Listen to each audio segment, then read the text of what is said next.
এক ধাক্কায় মাটিতে ফেলে দেয়। চট্টগ্রামের সবচেয়ে ভয়ঙ্কর খেলা। এই খেলাটার নাম আর ইতিহাস জানলে অবাক হয়ে যাবে। এই খেলাটার নাম জব্বারের বলি খেলা, যার ইতিহাস 100 বছরেরও বেশি পুরনো। 1909 সালে আব্দুল জব্বার সওদাগর এই খেলা সূচনা করেন।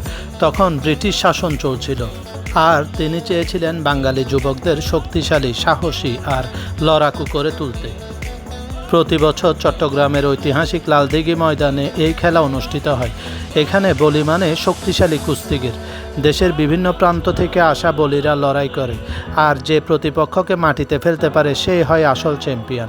আজ এটি শুধু একটি খেলা নয়, এটি চট্টগ্রামের গর্ব আর আমাদের ঐতিহ্যের এক বিশাল অংশ।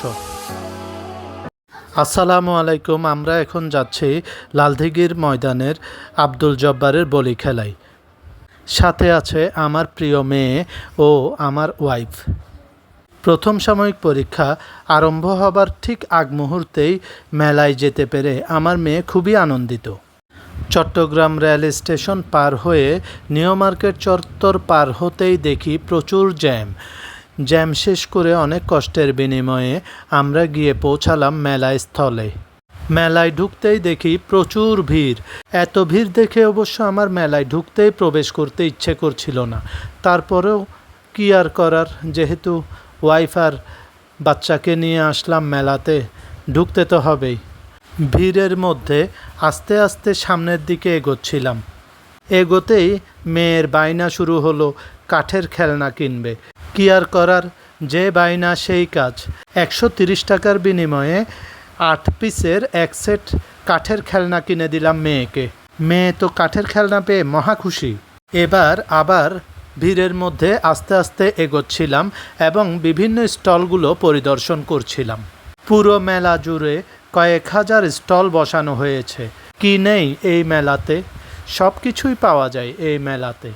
মেলায় ঘুরছি আর সব প্রোডাক্টগুলো দেখছি, বেশ ভালোই লাগছে।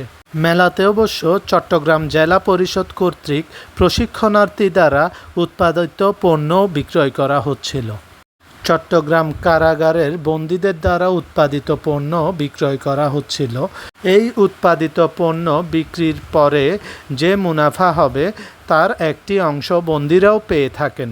বিভিন্ন মশালা দেওয়া পানও বিক্রয় হচ্ছিল। মেলায় উডেন ফ্লোর ল্যাম্প, দোলনা সহ বিভিন্ন ধরনের নিত্য প্রয়োজনীয় সামগ্রী বিক্রয় হচ্ছিল। মেলায় ঐতিহ্যবাহী মৃৎশিল্পের বিভিন্ন পণ্য স্থান পেয়েছে।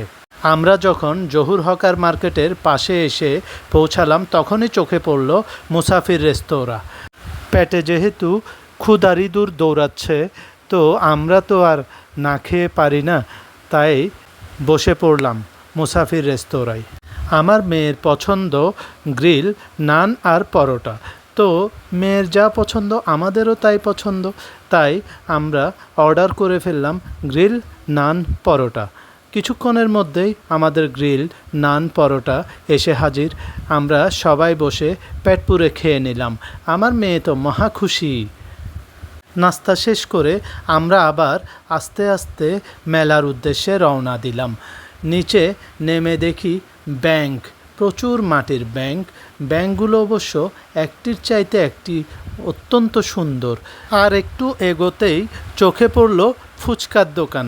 তো আমার মেয়ে অবশ্য ফুচকা খেতে খুবই পছন্দ করে। এখন সে বায়না ধরলো সে ফুচকা খাবে, তাই তাকে নিয়ে দিলাম ফুচকা খাওয়া শেষে আমরা আস্তে আস্তে আবার সামনের দিকে হাঁটা শুরু করলাম। হাঁটতে হাঁটতে অবশ্য নিত্য প্রয়োজনীয় জিনিসগুলো দেখছিলাম কি কেনা যায়। দেখছিলাম চুরির দোকানে চুরি, হাত পাখার দোকানে হাত পাখা, হ্যান্ডমেড মেটাল শোপিসের দোকানের এই মেটাল শোপিসগুলো অবশ্য খুবই ভালো দেখাচ্ছিল। এই মেলাটি অবশ্য তৎকালীন আমল থেকেই ঝাড়ু সহ পাটি এবং আরও বিভিন্ন খাবারের জন্য বেশ জনপ্রিয়। মেলায় আসবো আর মেলা থেকে আমাদের পছন্দের খাবারগুলো কিনবো না, তা তো হয় না। তাই আমিও কিছু কিনে নিলাম পছন্দের খাবার কেনা শেষে আমার অবশ্য খুব ঠান্ডা কিছু খেতে ইচ্ছে করছিল। তখন আমরা নিউ মালঞ্চতে গিয়ে চেষ্টা করি ঠান্ডা কোল্ড ড্রিঙ্কস কেনার জন্য, কিন্তু দুর্ভাগ্যবশত সেখানে ঠান্ডা কোল্ড ড্রিঙ্কস ছিল না। তাই কোল্ড ড্রিঙ্কস না খেয়ে পাশেই পেয়ে গেলাম আখের জুসের দোকান। তখন আর দেরি না করে 3 জন 3 গ্লাস ঠান্ডা আখের জুস খেয়ে নিলাম। এরপর আবার শুরু করলাম হাঁটা। পাশেই দেখছি মাছ ধরার জালের দোকান। তো একটি জাল কেনা খুব প্রয়োজন, যেহেতু আমার পুকুর আছে, কিন্তু জালটা ভালো চিনি না বলে আর কেনা হলো না। পাশেই দেখতে পেলাম আনারসের দোকান। তো মেয়ে আবার বায়না ধরলো আনারস খাবে, তার জন্য নিয়ে নিলাম আনারস। এরপরে অবশ্য চোখে পড়ল লালদিঘির মাঠে স্থাপন করা বাচ্চাদের বিভিন্ন রাইডগুলো। আমার মেয়ে তো মহাখুশি, সে এবার রাইডে চড়বেই। তাই তাকে একটি 50 টাকা দিয়ে রাইডের টিকিট নিয়ে দিলাম। তখনই আমার মেয়ে উঠে পড়ল রাইডে। রাইডে উঠেই সে লাফাতে শুরু করলো। সে তো মহাখুশি, দেখুন গাইস সে কিভাবে লাফাচ্ছে। তারপর সে কি এই রাস্তা দিয়ে উপরে উঠবে না অন্য রাস্তা দিয়ে উপরে উঠবে, এই চিন্তায় দিশেহারা হয়ে পড়ল।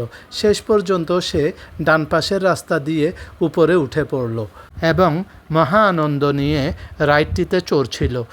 শেষে অন্যান্য রাইডগুলো সে উপভোগ করল। এরপর আমরা বিভিন্ন কেনাকাটা শেষ করে আমরা আমাদের বাসার উদ্দেশ্যে ফিরে এলাম। আর কি কি কিনলাম তা দেখতে চোখ রাখুন পরবর্তী ভিডিওতে। সবাই ভালো থাকবেন। আসসালামু আলাইকুম।